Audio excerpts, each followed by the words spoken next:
Smoke filled the sky. The battlefield was silent now. Bodies lay across the ash-covered ground. Most were alien soldiers, their armor scorched. But among them, one human was still alive barely. His body was broken, his leg twisted unnaturally. His side burned. His name was Mason, a mechanic, not a soldier. He wasn't even supposed to be here. He groaned, trying to sit up, but the pain hit him like a hammer. Blood ran down his arm. The air was thick with the smell of plasma and death. His vision blurred. He could hear nothing now, just the low ringing in his ears. The last thing he remembered was the enemy ship crashing, then chaos. Now he was alone. Or so he thought. Heavy footsteps shook the ground. Mason tried to reach for his sidearm, but his fingers wouldn't obey. He turned his head, heart pounding, expecting another enemy to finish the job. But what came out of the smoke wasn't what he expected.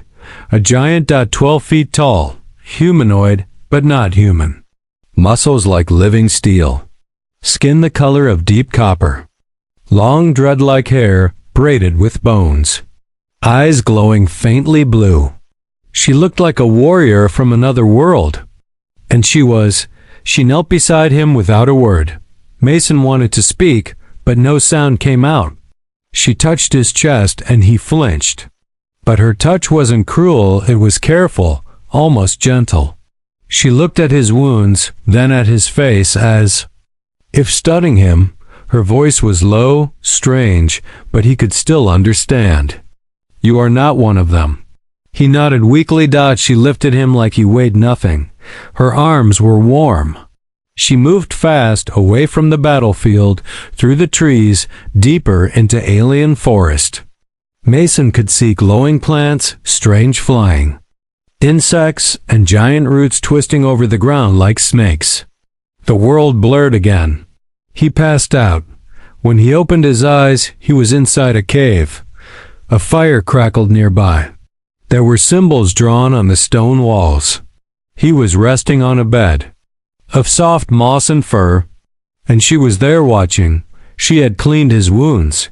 His leg was in a splint. His burns had some kind of glowing blue paste on them. It didn't hurt anymore. In fact, he could feel his strength slowly returning. Why? Mason croaked. Why did you help me? She didn't answer right away.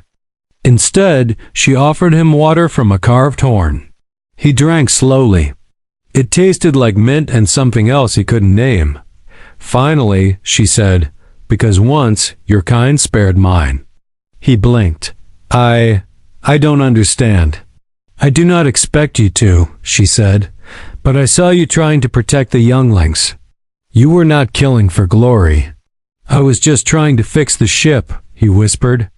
Didn't want anyone to die. She nodded. You can call me Mason. Her eyes narrowed. Mason, she repeated slowly. I am Karitha, Huntress of the Blood Moon clan. Nice to meet you, he muttered. Karitha stood and walked to the fire.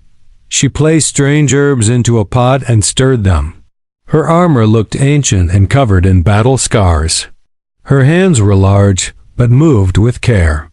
She was dangerous. Mason could feel it, but she hadn't hurt him. Not once. You should not be alive, she said without turning. Your bones were broken. Your fireskin was torn. You are fragile. He smiled weakly. Yeah, humans break easy. She glanced at him again, her head tilting slightly. Yet, you survive. The wind howled outside the cave. Distant thunder rumbled. Mason tried to sit up, but she rushed over and pushed him gently back down. You are not ready, she said. You must rest. I can't stay here, he said. They'll be looking for me. Karitha's voice turned cold. If they find you, they will kill you. Mason froze. You mean the enemy? No, she said quietly. I mean everyone. He stared at her. The words didn't make sense. He wasn't a threat. He wasn't even a soldier. Why would anyone want him dead? There is something you do not know, she said. Your name was marked before the war began. Mason's chest tightened. What do you mean? K'Ritha walked back to the fire and stirred the pot. Sleep, Mason? You are not strong enough for truth. He wanted to ask more, wanted to demand answers, but his body betrayed him. The warmth from the fire, the soft moss under him, and the strange drink in his blood pulled him back into unconsciousness. As he slept, K'Ritha watched him silently. A human, alone, wounded, hunted. And yet she had saved him. She looked down at the glowing mark on her own wrist. It pulsed softly blue light, matching the glow in her eyes. Her clan would exile her for what she was doing. Maybe worse. But she didn't care. For reasons even she didn't fully understand. She couldn't let this human die. Not yet. Mason woke with a sharp breath. The fire had burned low, casting long shadows on the cave walls. His legs still ached, but the pain was dull now. A warm cloth had been placed on his forehead. The moss beneath him was fresh. Someone had changed it while he slept. He turned his head and saw her. K'Ritha sat just outside the cave entrance, her large frame silhouetted against the stars. Her spear rested beside her, and she looked like a statue carved from ancient rock. But even in stillness, there was something fierce in her posture, protective. Ready. Mason coughed weakly. She turned her head instantly. You are awake. He tried to sit up. She stood and stepped inside, stopping him with a light touch. Her hand was bigger than his head, but her fingers were careful, always gentle when near him. I feel better, he said. What was that paste? Huntress secret, she replied. It heals faster than your human medicine. He studied her face. Her skin shimmered under the firelight like polished bronze. Her eyes still glowed faintly, calm but alert. She looked less like a monster and more like a protector now. I owe you my life. She said nothing. You could have left me to die. I could have, she admitted, but I did not. Why not? K'Ritha looked toward the night again. Because once, long ago, a human saved one of mine, a child. I was that child. Mason's eyes widened. You remembered that all. This time, I never forget a debt. There was silence. Just the soft crackle of the fire. Mason broke it. You said something strange earlier. About my name being marked. K'Ritha sat beside him, her massive legs folded like a mountain kneeling beside a hill. She didn't speak for a while. There was a bounty on certain humans, she finally said. Long before the war. Scientists, soldiers, even some civilians. You were one of them. I'm just a mechanic.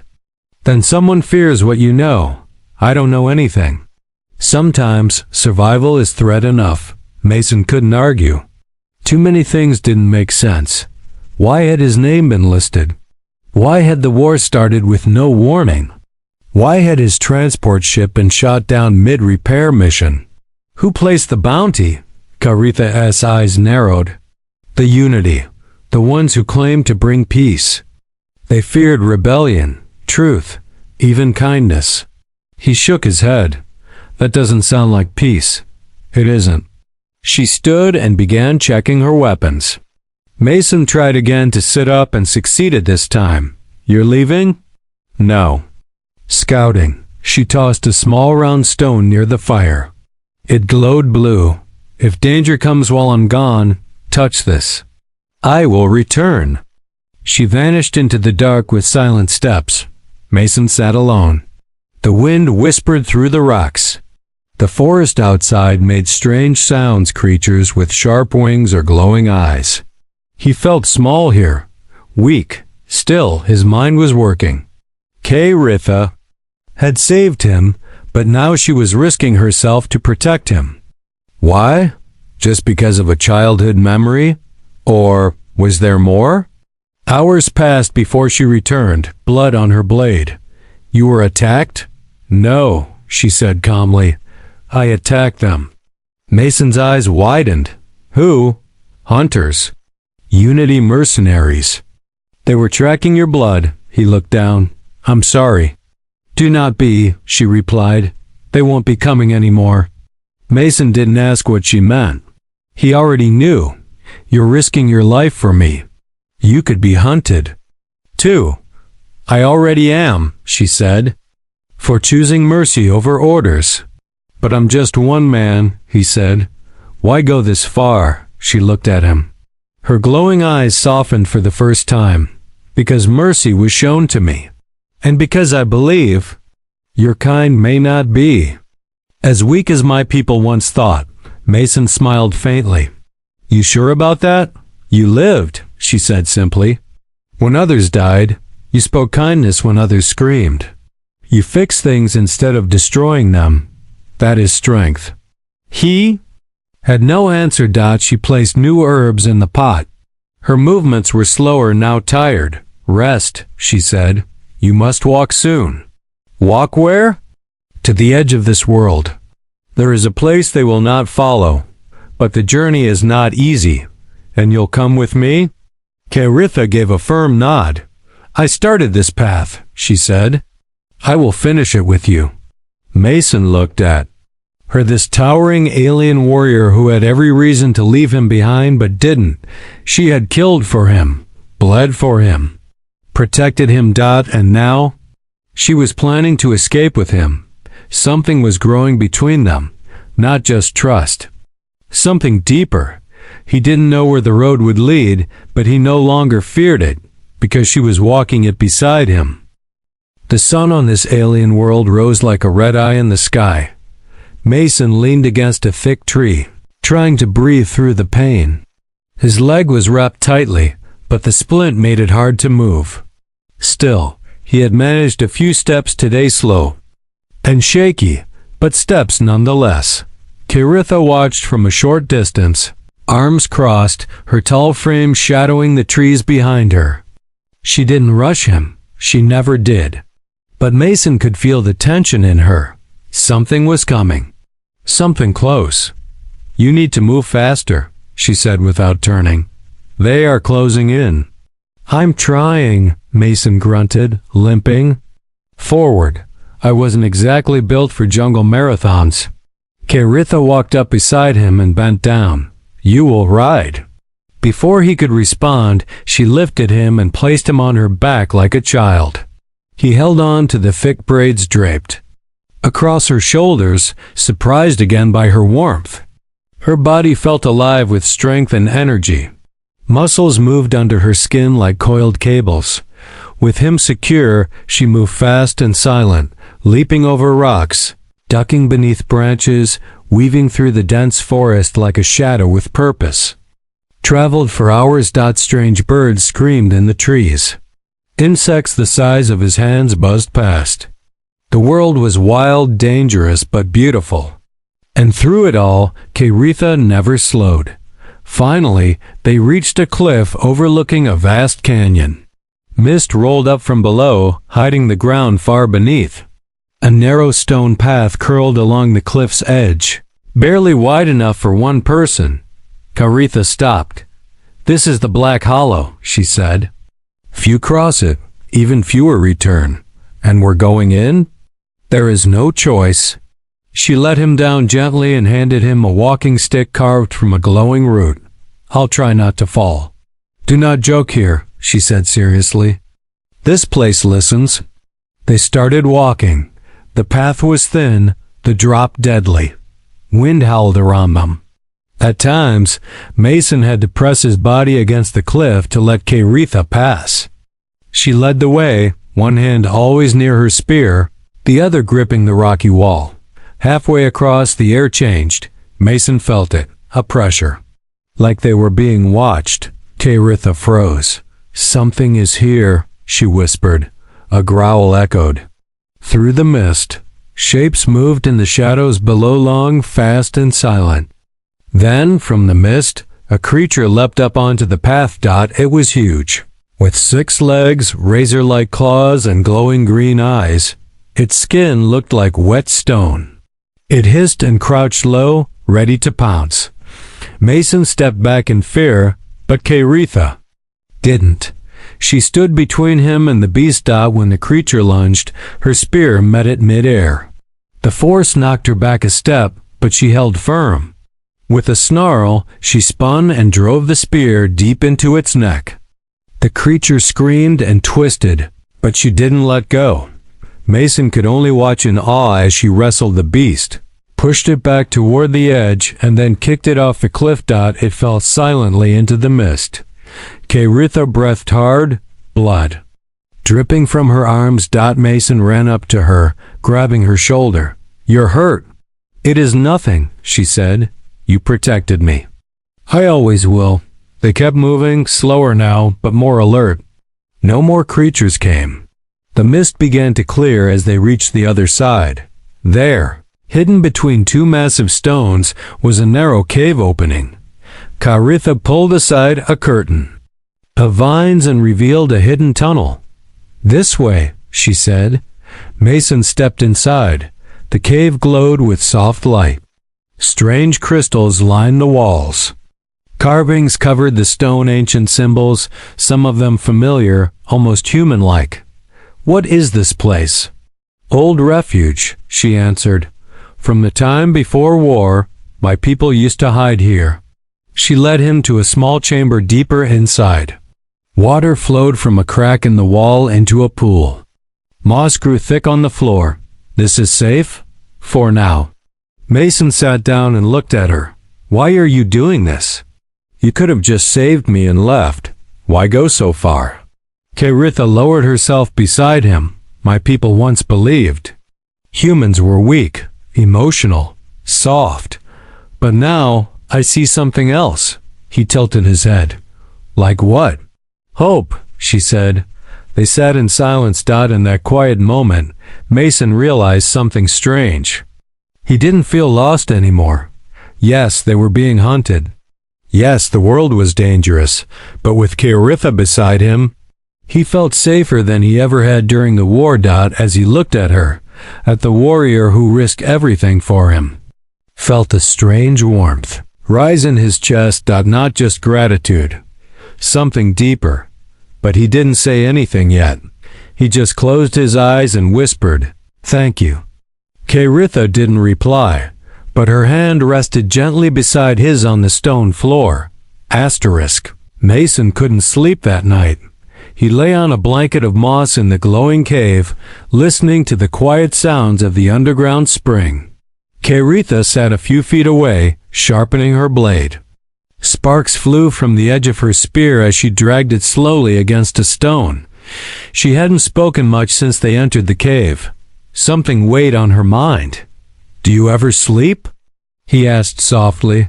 Caritha didn't stop sharpening. "When I am safe." "You're never safe, are you?" She paused.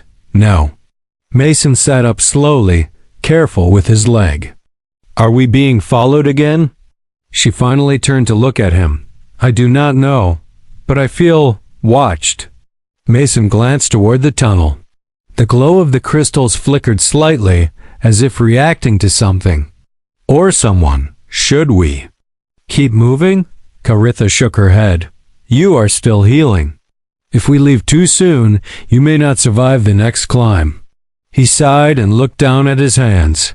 "I don't understand any of this. I was just trying to fix a broken ship. I wasn't a threat to anyone. I never wanted to be part of this war." Caritha set her weapon aside and walked closer, crouching beside him. "No one chooses war, but sometimes war chooses us." He looked up at her. "Is that what happened to you?" She nodded slowly. "When I was a child, my village was burned. Soldiers came looking for something. We did not know what. They took many, killed more. But one human and old one helped me escape." She paused, eyes distant. "He gave me a place to hide. Shared his food. Then he was caught and executed." Mason's chest tightened. "I'm sorry." "He never asked for anything in return," she said. "And I never forgot him." Mason was quiet for a moment. "So when you found me... You saw him?" Caritha nodded once. "You had the same eyes." "Same confusion, same fear. but also the same kindness. Mason didn't know what to say. He reached out and gently touched her arm. Her skin was warm, solid, but she didn't pull away. "You saved my life," he whispered. "And you keep saving it. You would have done the same." "Maybe," he said. "But I'm not sure I could have fought that thing on the cliff like you did." Caritha gave a small smile. "That thing was nothing compared to what waits ahead." "Great," he muttered. "Can't wait." She laughed softly, a deep low sound that echoed through the cave. It was the first time he heard her laugh. It made her seem more real. More human. Suddenly, the crystals near the cave entrance flickered again. Caritha stood fast, her hand on her spear. Mason followed her gaze, then movement, a soft sound. Like cloth brushing stone, Caritha stepped forward slowly. Eyes locked on the tunnel. From the shadows, a shape appeared, small, covered in rags, not a soldier. A child. An alien child. It had green skin, large yellow eyes, and a glowing tag hanging from its neck. Caritha raised her weapon slightly. "Unity slave," she whispered. The child stepped forward, holding something in its hands, a small white disc. It held it out toward Mason. He didn't move. "What is that?" he asked. "Memory core," Caritha said. "Old data storage." The child placed it gently on the ground and then ran back into the tunnel, vanishing without a word. Caritha picked up the disc carefully. "This is from the Unity." Mason stared at it. "Why would they leave it here?" "They didn't," she said. "That child was running from them, and it wanted you to have this." Caritha activated the core. Small blue projection floated in the air. It was a recording of Mason. He was at a repair station months ago, laughing with a team of other humans. Nothing special. Just daily work. Then the screen shifted to a Unity file. Subject 97, Mason Carter. Location, Terra Repair Grid 4C. Role, low priority. Possible link to resistance transmission Zeta 3. "What?" Mason said. "That's wrong. I didn't send anything." "Someone used your name," Caritha said. "Or hid behind your signature. And now they want me dead for it?" She looked at him. "Yes, but if they find you alive, they'll do worse." He sat down heavily. "I didn't ask for any of this. No one does." She sat beside him. "But now that you're in it, you must decide who you will be. A victim or a survivor."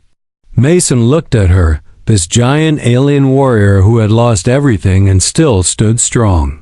"I want to survive," he said quietly. "But not alone, Caritha." Turn to face him. "Then I will walk with you. Until your strength returns. Until your name is cleared. Or until my last breath." Something passed between them in that moment, more than alliance. More than friendship. A quiet bond forged. In blood, fire, and trust. And maybe something deeper. Mason's leg was getting stronger. Each day in the hidden cave, Caritha trained him. Not just to walk, but to survive. She taught him how to move silently through the forest, how to sense danger, and how to use a short blade she carved from a beast's fang. He wasn't a fighter, but he was learning. "You're slow," she said during one training session. "I'm human," he shot back, panting. "Not 12 feet tall with arms like tree trunks." She raised a brow. "Excuses are for the dying." Great motivational speech. She tossed him a water pouch. "You are better than you think. Do not forget that." He drank and sat on a rock, watching her as she checked their supplies. He couldn't deny it, he was changing. He wasn't the same frightened mechanic who had crashed weeks ago. And Caritha was changing too. She laughed more. She spoke softer. Sometimes Mason caught her watching him in the quiet moments. Not with suspicion, but with something warmer. Still, danger never felt far away. That evening, Caritha stood at the edge of the cave, her head tilted slightly. She was listening. "What is it?" Mason asked. "Scouts," she said. "3 of them. Unity."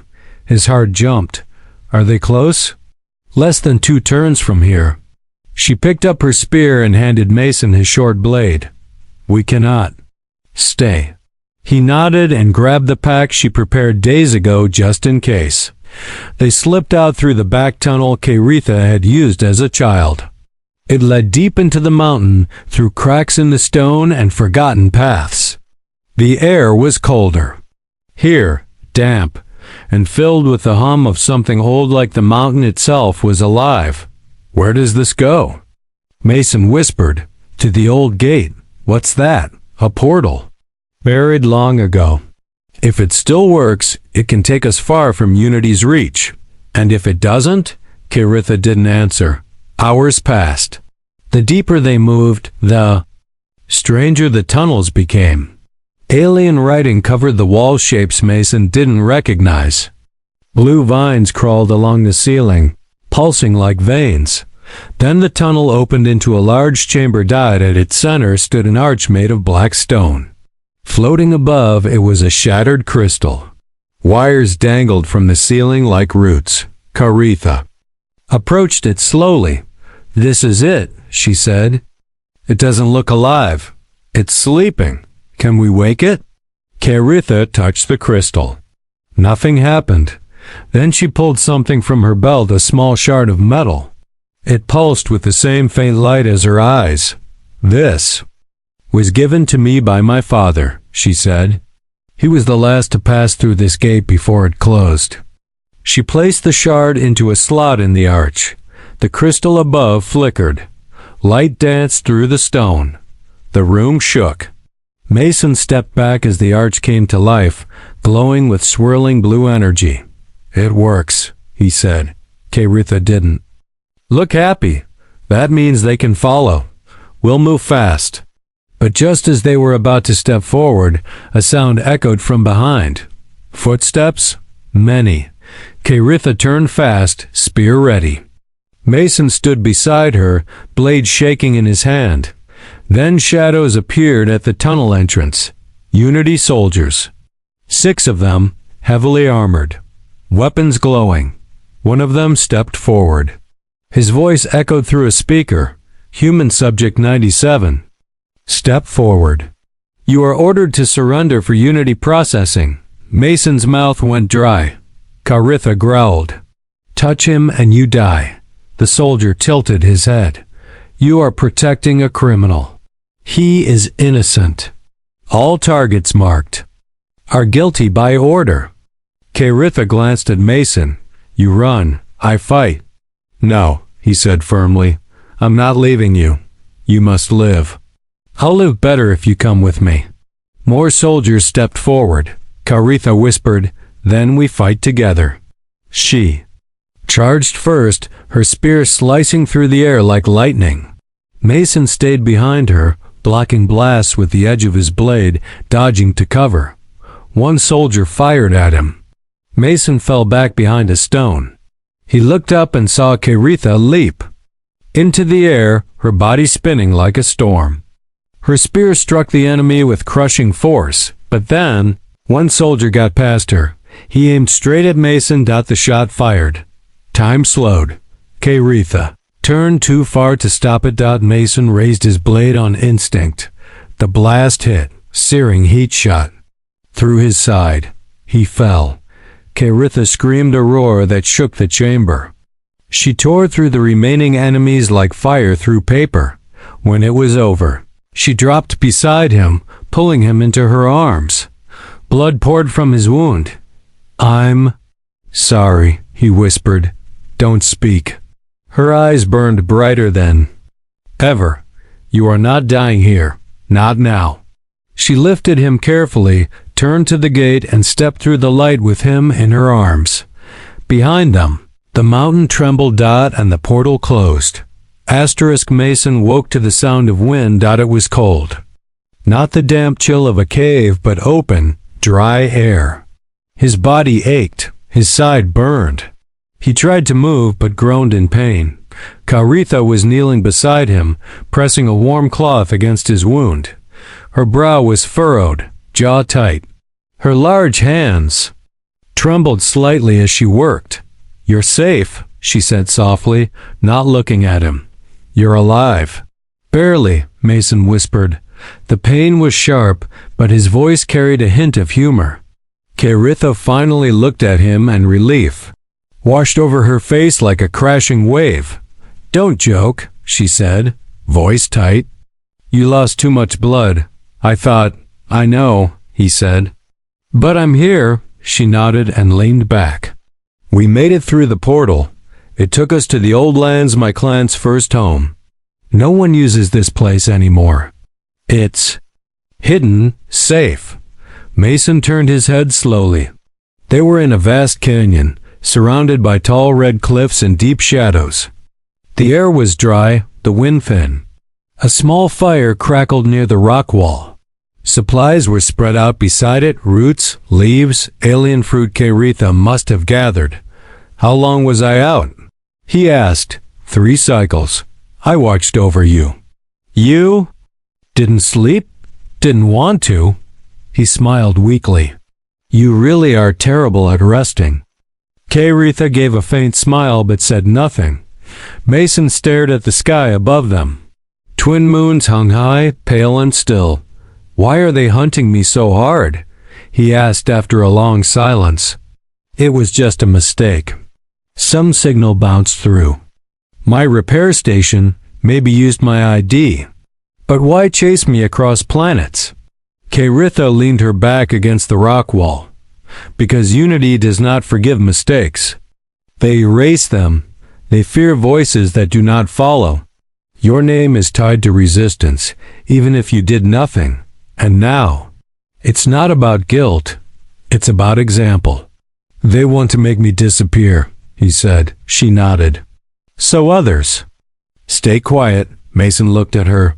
"Why stay with me then? You could have walked away, left me behind in the cave. Or after the shot. But you didn't." Kairitha was quiet for a moment. Then, softly, she said, "Because I made a vow." He blinked. "To who?" "To myself. The day that old human saved me. I promised I would never let someone like him die alone. When I found you, broken and bloody, I saw his eyes in you.